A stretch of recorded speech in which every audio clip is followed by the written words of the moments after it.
यह क्या? एक छोटी सी बालिका भगवान से रूठ गई, भगवान को डांट रही है और भगवान सच में उसके हाथ का खिचड़ा खाने आ रहे हैं। आखिर कौन थी यह बालिका? जानने के लिए सुनिए यह अद्भुत कथा। राजस्थान की पावन धरती नागौर जिले का एक छोटा सा गांव कालवा, वहीं एक साधारण से घर में जन्म हुआ एक ऐसी बालिका का जिसका नाम था कर्मा। लेकिन यह कोई साधारण जन्म नहीं था। उसके माता पिता ने भगवान से वर्षों तक प्रार्थना की थी, तब जाकर उन्हें यह पुत्री प्राप्त हुई थी। जन्म से ही उस बालिका के चेहरे पर एक अलग ही तेज था, एक अलग ही शांति, जैसे कोई साधारण आत्मा नहीं बल्कि भगवान के चरणों से आई हुई कोई विशेष आत्मा हो।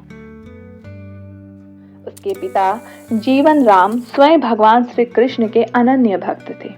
उन्होंने अपने घर में ही मदन मोहन का मंदिर बना रखा था और उनके घर का एक अटूट नियम था, जब तक भगवान को भोग ना लगे तब तक कोई अन्न ग्रहण नहीं करेगा।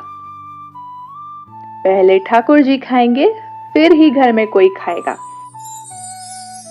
छोटी सी कर्मा रोज यह सब देखती, अपने पिता को पूजा करते देखती, प्रेम से भोग लगाते देखती और बस यही देखते देखते उसके अंदर भी वही प्रेम, वही भक्ति, वही लगाव जागने लगा।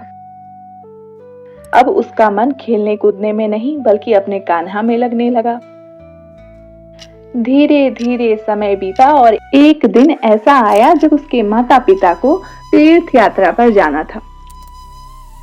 पुष्कर स्नान के लिए जाते जाते पिता ने कर्मा को बुलाया और कहा, पुत्री, अब भगवान को भोग लगाने की जिम्मेदारी तुम्हारी। ध्यान रखना प्रभु भूखे ना रहे। सोचिए, एक छोटी सी बालिका और इतनी बड़ी जिम्मेदारी। लेकिन कर्मा ने बिना किसी डर के मुस्कुराते हुए कहा, आप चिंता मत कीजिए पिताजी, मैं अपने कान्हा को भूखा नहीं रहने दूंगी। अगली सुबह कर्मा जल्दी उठी, स्नान किया और अपने नन्हे नन्हे हाथों से बाजरे का खिचड़ा बनाया। बहुत प्रेम से, बहुत भाव से, जैसे कोई माँ अपने बच्चे के लिए भोजन बनाती है। फिर वह थाली लेकर मंदिर में गई, भगवान के सामने रखी और हाथ जोड़कर बोली, हे प्रभु, भूख लगे तो खा लेना, मैं घर का काम कर लेती हूँ। और वह चली गई। थोड़ी देर बाद आई, देखा थाली वैसी की वैसी। फिर गई, फिर आई, फिर कुछ भी नहीं बदला। समय बीतता गया, सुबह से दोपहर हो गई, दोपहर से शाम हो गई। अब उस छोटी सी बालिका के मन में चिंता होने लगी। उसने सोचा, शायद खिचड़े में स्वाद नहीं आया, शायद घी कम है या शायद गुड़ कम है। वह दौड़ कर गई और खिचड़े में और भी घी डाला और गुड़ डाला। फिर बैठ गई भगवान के सामने, लेकिन फिर भी भगवान ने भोग ग्रहण नहीं किया। अब वह परेशान हो गई, आंखों में आंसू आ गए और बोली, हे भगवान, माँ बाप जब भोग लगाते हैं तब तो आप खा लेते हैं, फिर आज क्यों नहीं खा रहे? आप खुद भी भूखे बैठे हैं और मुझे भी भूखा रखा है। सोचिए, एक छोटी सी बच्ची अपने भगवान से शिकायत कर रही है, रूठ रही है। और उसी समय मंदिर में रखी काठ की मूर्ति से आवाज आती है, कर्मा, तुमने पट बंद ही नहीं किया तो मैं भोग कैसे ग्रहण करूं? कर्मा चौंक जाती है, जल्दी से उठती है और मंदिर का पट बंद कर देती है। कुछ देर बाद जब वह पट खोलती है तो देखती है थाली पूरी खाली है, एक दाना भी नहीं बचा।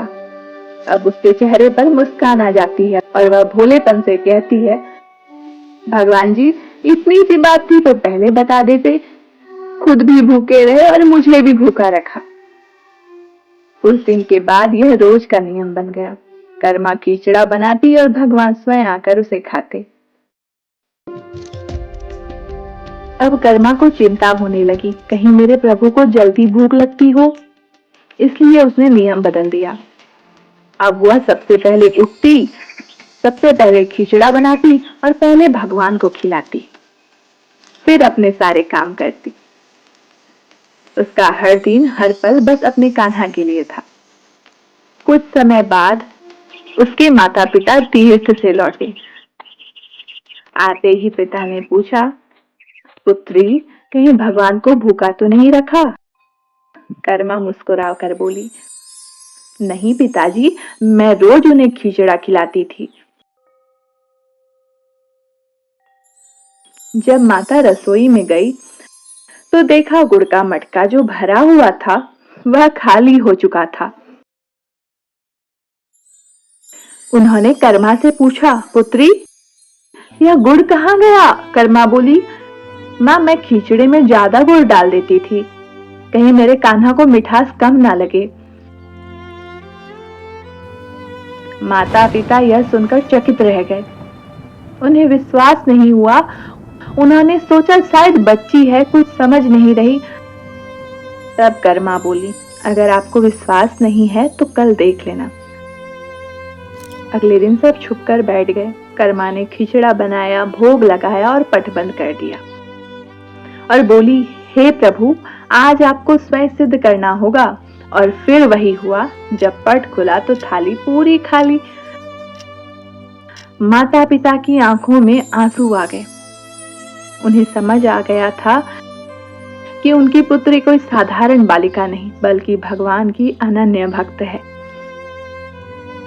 समय बीतता गया और एक दिन जब माता पिता इस संसार को छोड़ गए तब कर्मा अपने कान्हा की मूर्ति को साथ लेकर तीर्थ यात्रा पर निकल पड़ी।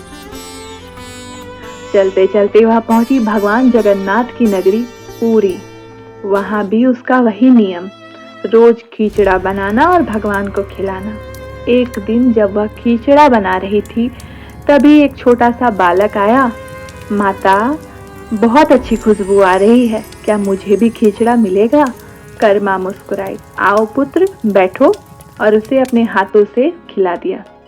लेकिन उसे क्या पता था कि वह कोई साधारण बालक नहीं, स्वयं भगवान जगन्नाथ थे जो रोज बालक बनकर उसके हाथ का खिचड़ा खाने आते थे। एक दिन एक साधु ने आकर कहा, हे देवी, बिना स्नान किए भगवान को भोग मत लगाओ। कर्मा ने उनकी बात मान ली।